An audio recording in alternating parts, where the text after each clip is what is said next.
शिव संहारक। लेकिन क्या आप जानते हैं कि उनकी असली शक्ति इससे कहीं अधिक महान है? एक ऐसी शक्ति जिस पर स्वयं समय भी नियंत्रण नहीं कर सकता। अधिकतर लोग शिव को संहार के देवता मानते हैं, लेकिन क्या वाकई यही उनकी सबसे बड़ी शक्ति है? सत्य उजागर करने से पहले स्वागत है द एंशिएंट वर्ल्ड में, जहां हम हिंदू पौराणिक कथाओं और गुम हुई शास्त्रों के रहस्यों को खोजते हैं। आइए भगवान शिव के छिपे हुए रहस्यों को जानने के लिए हमारे साथ इस यात्रा पर चलें।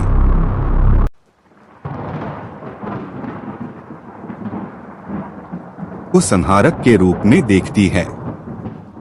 आखिरकार उन्होंने समुद्र मंथन के दौरान विष पिया, अपने तीसरे नेत्र से शत्रुओं को भस्म किया और तांडव किया, विनाश का नृत्य।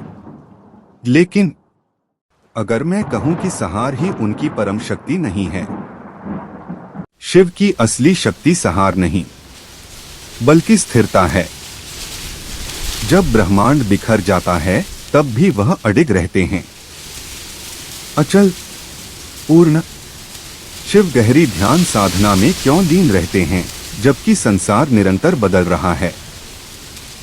क्योंकि उनकी वास्तविक शक्ति है परम नियंत्रण, अपने मन पर, अपने शरीर पर और यहाँ तक कि स्वयं समय पर।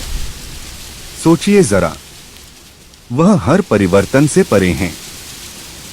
यही उनकी असली शक्ति है। स्थिरता कमजोरी नहीं बल्कि परम शक्ति है। यही है भगवान शिव का छिपा हुआ सत्य, और यह सत्य सब कुछ बदल देता है। इसीलिए शिव को महाकाल कहा जाता है, समय से परे। वह सिर्फ संहारक ही नहीं बल्कि स्वयं समय के स्वामी हैं। खुद समय भी उनके सामने झुक जाता है।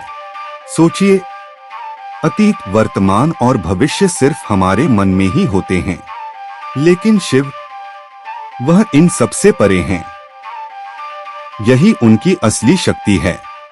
इसका मतलब हमारे लिए क्या है? इसका मतलब यह है कि शिव की शक्ति हमारे भीतर भी है।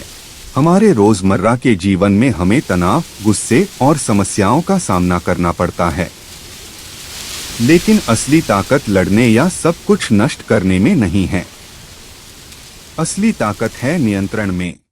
अपने भावनाओं पर नियंत्रण, अपने विचारों पर नियंत्रण, अपने कर्मों पर नियंत्रण।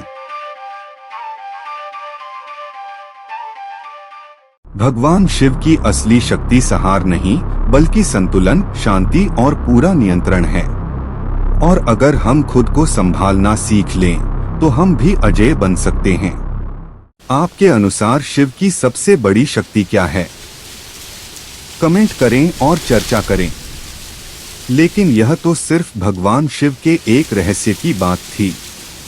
अगली वीडियो में हम एक और गहरा रहस्य उजागर करेंगे, एक ऐसा जो बहुत कम लोग सच में समझते हैं। बने रहें द एंशिएंट वर्ल्ड के साथ।